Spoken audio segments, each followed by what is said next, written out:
আছো, সত্যি তোমাদের মধ্যে ছাত্র সুলভ কিছু আছে বলেই তোমরা এতক্ষণ ধৈর্য সহকারে দীর্ঘক্ষণ বসে আছো। আশা করি আর বাকি অল্প সময়ের জন্য তোমরা সেই ধৈর্যের পরীক্ষাটা দিবে। তো আমার হৃদয়ে রক্তক্ষরণ হচ্ছে একটা বিষয়ে, যে আমাদের স্কুলে পরীক্ষার্থী ছাড়াও পরীক্ষার্থী 112 জন নেই আমার মনে হচ্ছে, যদি আমার গণনায় আন্দাজে গণনায় কোনো ভুল না হয়ে থাকে। 112 জন পরীক্ষার্থী এখানে নেই। আর আমাদের বিদ্যালয়ে 6 to 10 পর্যন্ত প্রায় 550 ছাত্রছাত্রী আছে। তো আমরা কিন্তু তোমাদেরকে দাওয়াত দিয়েছি, আজকে তোমাদের বিদ্যালয়ের একটি বার্ষিক মিলাদ মাহফিল। এখানে যারা নেই তাদেরকে তোমরা আমার এই কথাটা পৌঁছে দিবে, তারা থাকা উচিত ছিল। এটা তো তোমাদের অনুষ্ঠান, আমরা শুধু কথা বলবো। এটা শিক্ষার্থীদের অনুষ্ঠান, 6ষ্ঠ থেকে 10ম, তোমরাই তাদেরকে বিদায় দিবে।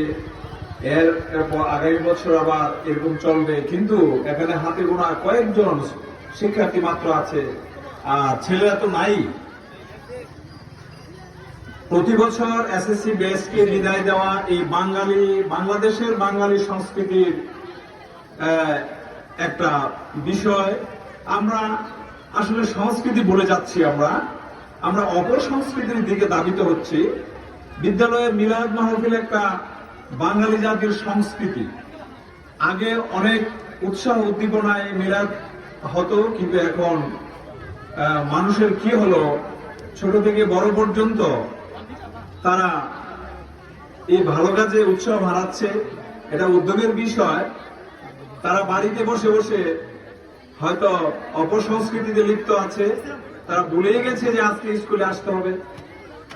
আমি আশা করব ভবিষ্যতে আমি যে কয়দিন আছি এটা যেন আমি আর দেখতে না চাই, কারণ আমাদের শিক্ষার্থীরা এই শিক্ষাঙ্গনে থাকবে, তাদের পদচারণায় মুখরিত হবে এই প্রাঙ্গণ।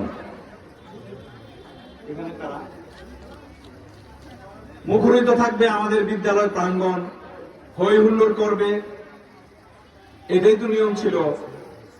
কিন্তু তোমরা কেন আসনি আমাদের, বিশেষ করে আমার বোধগম্য হয়নি। তো যাক, ঐতিহ্যবাহী আইয়ুবপুর গ্রামে অবস্থিত আইয়ুবপুর ক্যাপ্টেন এবি তাজুল ইসলাম উচ্চ বিদ্যালয়ের কর্তৃক আয়োজিত এসএসসি 2025 ব্যাচের মঙ্গল কামনায় বিদায় ও মিলাদ মাহফিল অনুষ্ঠানের সম্মানিত সভাপতি জনাব ডাক্তার রফিকুল ইসলাম সাহেব, যিনি আমাকে জানিয়েছেন যিনি শারীরিকভাবে অসুস্থ, যার কারণে তিনি উপস্থিত হতে পারেননি। অনেক দেরি করে হলেও আমাদের অনুষ্ঠানে যোগ দিয়েছেন। আমাদের বর্তমান এবং আমার বিদ্যালয়ের শিক্ষার্থীদেরকে আলাদা করে দেখি না, তোমরা আমার সন্তান তুল্য। তবে একজন পিতামাতার যদি 2 জন 3 জন 4 জন 5 জন সন্তান থাকে, সব সন্তান মা বাবার কথা সমানভাবে শোনে না। যারা শোনে তারা কিন্তু এগিয়ে যায়। আমার এই বয়স পর্যন্ত আমি দেখেছি যারা পিতামাতার কথা শোনে তারা এগিয়ে যায়, কোনো না কোনো ভাবে এগিয়ে যায়। শুধু লেখাপড়া করে বিশ্ববিদ্যালয় থেকে ডিগ্রি অর্জন করলে মানুষ হয়ে যায় তা না। যারা লেখাপড়ার ডিগ্রি অর্জন করতে পারেনি তাদের মধ্যেও কিন্তু মনুষ্যত্ব আছে। শিক্ষিত ব্যক্তিরা কিন্তু পিতামাতাকে বৃদ্ধাশ্রমে রেখে আসে, কিন্তু নানা কারণে ডিগ্রি অর্জন করতে পারেনি এমন সন্তানরা কিন্তু পিতামাতাকে উপযুক্ত সম্মান দিয়ে থাকে। তো তোমরা যারা আমাদের কথা শুনেছ, আসলে দিন পাল্টে গেছে, কিছু কিছু নিয়ম অনিয়মে পরিণত হয়েছে। আমি আজকে বিদায়ের দিনে তিক্ততার কোনো কথা উল্লেখ করতে চাইনি, তবে আমার কাছে অনেক কষ্ট লেগেছে। আমার শিক্ষকরা যখন বলতো যে স্যার ক্লাসে তো সেই ছাত্র নেই। আমি একদিন ক্লাস করছিলাম, একজন স্যার বলছিল যে দেখেন স্যার ওই ইরিক্ষেতের মধ্য দিয়ে কয়েকজন ব্যাগ নিয়ে পালাচ্ছে। আমার হৃদয়ে রক্তকরণ হয়েছিল। ইংরেজিতে একটা কথা আছে, as you sow so you reap, যেমন কর্ম তেমন ফল।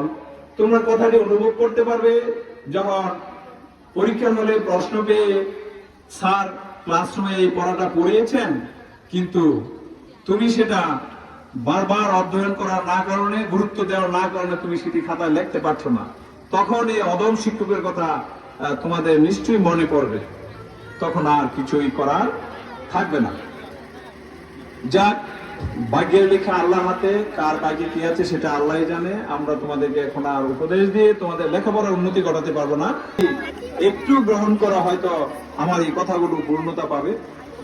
মানুষের জীবনের প্রধান তিনটি কর্তব্য। এক নম্বর কর্তব্য হচ্ছে ডিউটি টুয়ার্ডস গড। আমাদের সৃষ্টিকর্তার যে কাজ, সৃষ্টিকর্তা আমাদেরকে সৃষ্টি করে আমাদেরকে যে কাজ দিয়েছেন সেটা পরিপূর্ণভাবে যে যে ধর্ম বিশ্বাস করি ওই ধর্ম মতে আমরা আমাদের সৃষ্টিকর্তাকে সামনে রাখবো এবং সৃষ্টিকর্তা আদেশ এবং নিষেধগুলো মেনে চললে আমরা বিপদগামী হব না। এখন খুবই আমরা সামনে খুব কঠিন সময় পার করছি। বিভিন্ন দিক দিয়ে আমাদের সম্মুখে শুধু বাধা আর বাধা, মানুষ হয়ে ওঠার জন্য বাধা।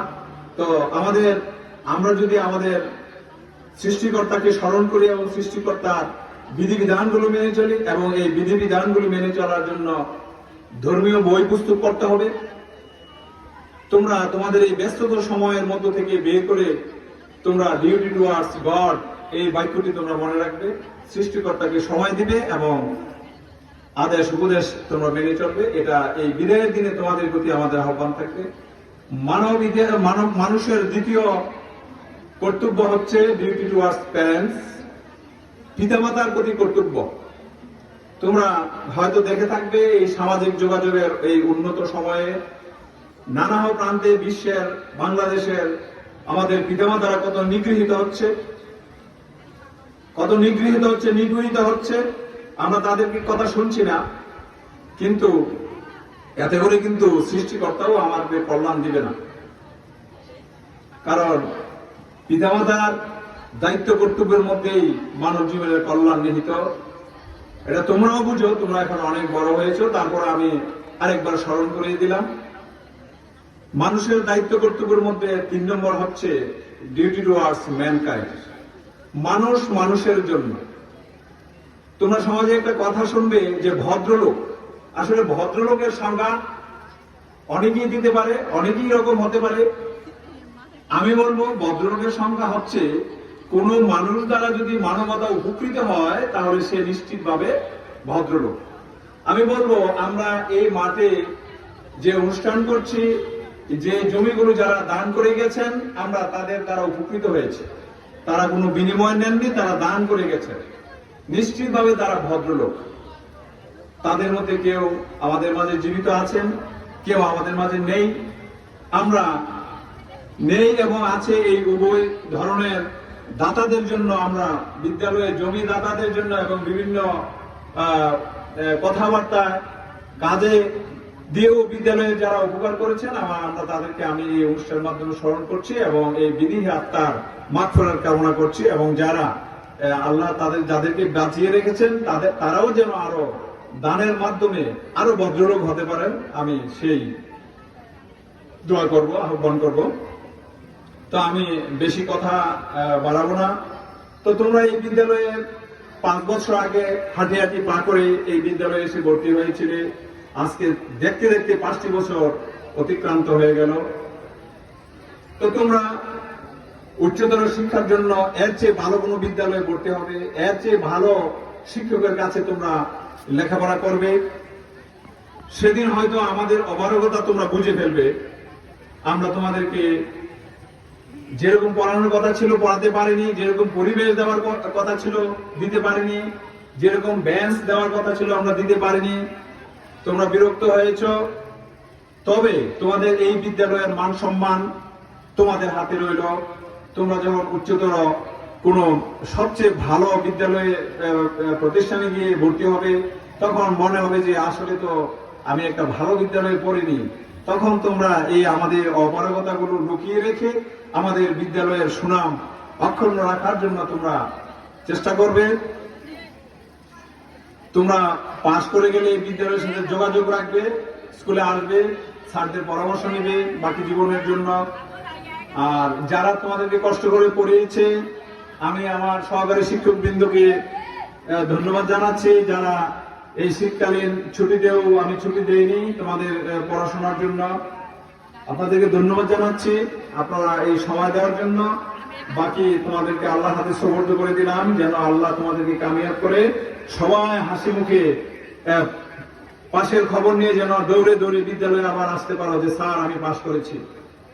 আল্লাহর কাছে তোমাদেরকে ছেড়ে দিলাম, তোমরা পাস করে হাসি মুখে আবার বিদ্যালয়ে ফিরে আসবে। তো আমার বিদ্যালয়ের প্রশাসন চালাতে গিয়ে আমি যদি কারো কাছে কোনো কথায় কোনো অর্থের কারণে কারো কাছে ঋণী থাকি, তোমরা আল্লাহর রাস্তে আমাকে ক্ষমা করে দিবে। আমি আর কথা বলতে পারছি না। সবাইকে ধন্যবাদ জানিয়ে আমি আমার বক্তব্য শেষ করছি। আসসালামু আলাইকুম ওয়া রাহমাতুল্লাহি ওয়া বারাকাতুহু।